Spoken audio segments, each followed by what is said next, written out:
Like 80% of your returns come in like 1% of the days. Yeah. So if you miss the top 3 days of a year, you might lose 80% of your return. If you miss the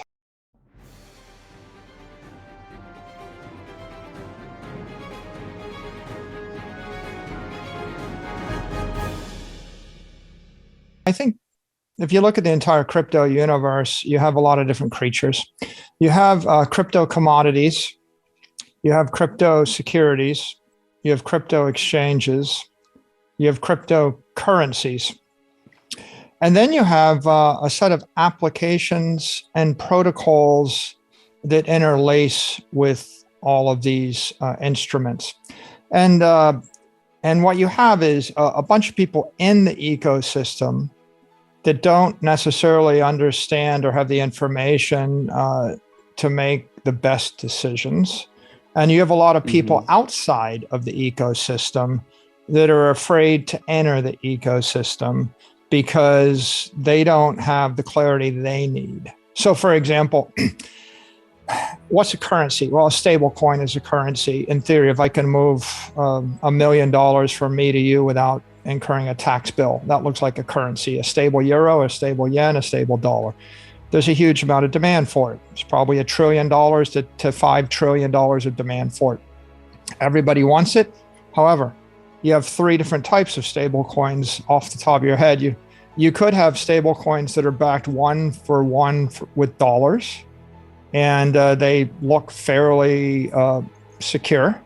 You could have if you saw $10 billion of that stable coin with $10 billion of currency equivalents backing it, or cash equivalents backing it, then that's something that you probably could trust and put a lot of weight on.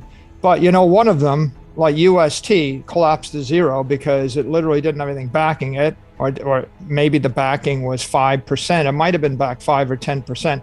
I don't think they had $18 billion worth of cash equivalents, so they probably didn't have $18 billion of real estate or junk bonds backing when they got to 18 billion. They had $18 billion worth of Luna, right? And so what you have there was something highly risky, but not perceived as risky because there's not really clear disclosures. And if you'd asked 1,000 people, what's the difference between UST and Tether and Circle, they couldn't tell you. Right? But that would be the three examples, right? Sort of Tether's in the middle, Circle's on one extreme, UST's on the other side. So this crash is going to cause a lot of clarity to form there. First, the community is getting educated, right? I bet you everybody in the crypto community today knows the difference between a dollar in the bank and UST. And I bet you they have an intelligent conversation about the difference between Circle and UST and the business model of the two. And we saw last week, Tether had to redeem billions and billions of dollars of Tether. And they could, right? So they could. But if you'd actually tried to redeem $7 billion of UST in a couple of days, well, people tried to do that and they couldn't. Not everything is equal, right? There are 19,500 things, on coin market cap, but they're not all equal. So to say, well, this is risk-free or that is, like they all have different flavors of risk, but how do you assess the risk? So I think that the industry's getting more sophisticated. I think that the regulators now have some pressure. The Secretary of the Treasury was in a congressional hearing with Senator Toomey, and he's been an advocate of some stablecoin legislation. And he asked her, "You think we need to get it done this year?" And she said, "Yeah, I think we can and should get it done this year." So the consensus among the regulators and the politicians is, yeah, we probably need to do this. Now, you could say, if you're the crypto anarchist, I hate regulators, I don't want them to do anything. Well, that's one way to view it. But as long as they don't do anything, the industry stays $1 trillion, $1, $2, $3 trillion. When they do something, then you're going to see people like, let's say David Solomon was on CNBC last week. He's the CEO of Goldman Sachs. Well, whatever Goldman Sachs thinks is probably what JP Morgan thinks and Citigroup thinks and Bank of America thinks and Wells Fargo thinks. So what he says is, Yeah, we know the crypto economy's here to stay. We can't custody it yet. You could either stay in a regulatory gray zone where there's about 1% of the money. You can be 1 or 2% of what you're going to be, and you can stay in the gray zone. Or you can create a clear public policy framework, and then you move into this compliant zone. And when Goldman Sachs and JP Morgan enter the space, they'll issue $500 billion of stable coin, trillions of dollars. And so you'll go from 150 billion to 1.5 trillion. And when they start issuing in that size, you'll see Amazon and Google and Microsoft using stable coin for international remittance and corporate remittance. And then you'll see it get built into Apple Pay and Google Pay and Amazon as a payment method, right? And then you will actually see billions of people using this stuff. I think that the consensus is the regulators need to provide more clarity on this issue of stable coins, and they also need to provide more clarity on the requirements for a crypto security. It's clear that Luna was a crypto security. The reason it's a security is there's an issuer and there's someone that can make decisions. And if I can actually make decisions, if I can take $3 billion and buy Bitcoin, and then I can take the same Bitcoin and sell it on behalf of the people that own the Luna token or on behalf of the people that own the UST token, I'm acting, kind of like a public company officer, and if you're a public company, like think about MicroStrategy. Like if I just sold all of MicroStrategy's Bitcoin and I didn't tell you, right? Or if I bought twice as much and I didn't tell you, I would be changing the nature of the security. I have, kind of an obligation to disclose that, an ethical obligation as well as a legal obligation to disclose what I'm doing when I can actually impact the value of the securities held by the public. It'll accelerate the regulation of the crypto securities, and many of them are unregistered securities and there's no disclosure. It'll accelerate the regulation of the exchanges. It'll accelerate the regulation of the stable coin. And in the near term, there'll be a shakeout. So, some things, when you look at them in the light of day, you'll say, for example, what's a shakeout? I decide I like Circle better than I like UST. That's a shakeout, right? Right?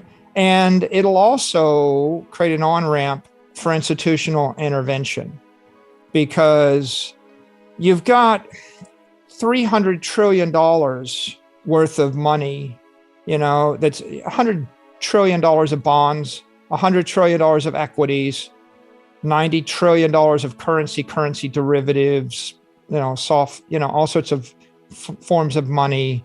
You've got other sorts of derivatives. Goldman Sachs, JP Morgan, Citigroup, Bank of America, Wells Fargo, Citadel, all of Wall Street.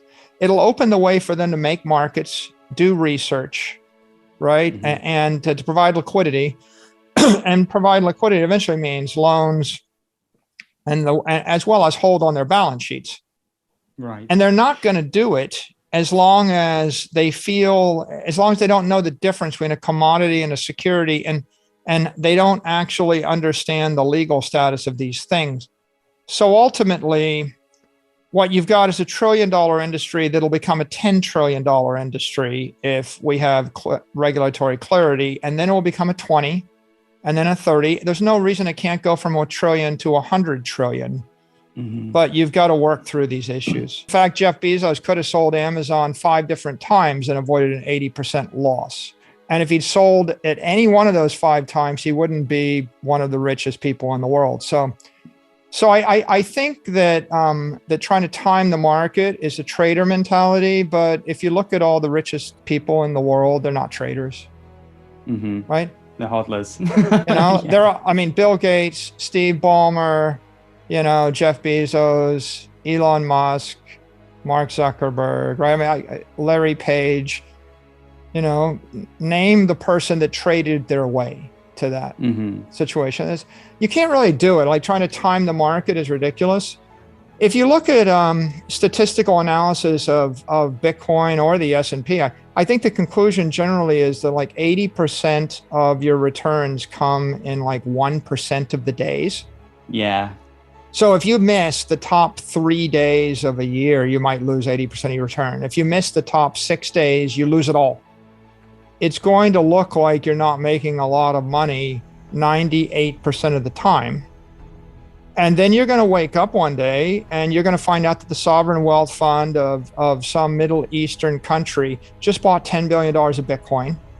It's going to double or it's going to triple. And then you're going to be kicking yourself and screaming, saying, oh, well, I could have bought it at blank and I didn't buy it at blank. And you'll be angry.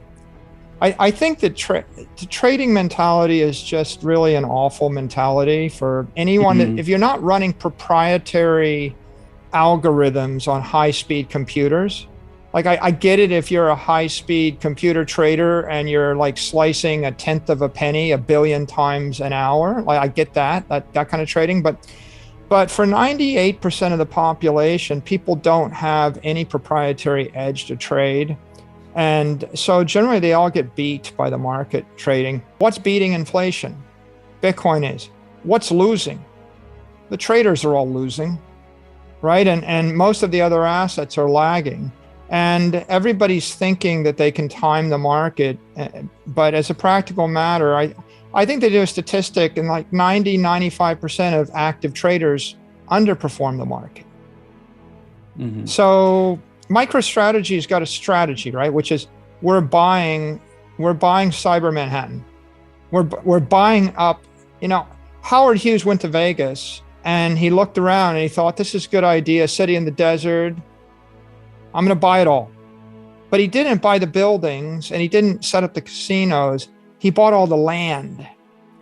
Okay. And he bought the idea is you buy the land underlying the city, and municipalities like Summerlin, they're built on top of his land. They're still building things on top of the land that Howard Hughes bought long time ago. Just like it's not a bad idea to own Manhattan. The trading, it's a different business, right? And I just don't think it's a good idea for most people. But regardless of that, if MicroStrategy was trading, we would just be a public hedge fund. There are thousands and thousands of public companies. People want to invest in something that they understand, that they can trust. So if you're going to be a theme park company, that's what you should do. If you're going to be a movie company, if you're going to be an oil company, you should be a pure play and you should focus, in a laser-like way on that, because that allows a rational investor to put you in their portfolio. For example, like maybe you hate Bitcoin. If MicroStrategy has a strategy, which is we're long Bitcoin, we're levered long Bitcoin, well, then that's good, right? Because now you can short us. It's not a bad thing for people to short your stock, because if they short your stock, eventually they're going to have to cover, right?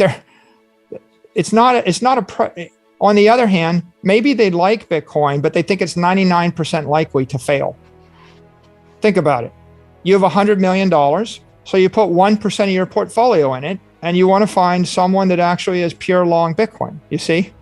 So if we're transparent and predictable, then we allow a rational investor to allocate their portfolio rationally. And they just don't want us to be unpredictable.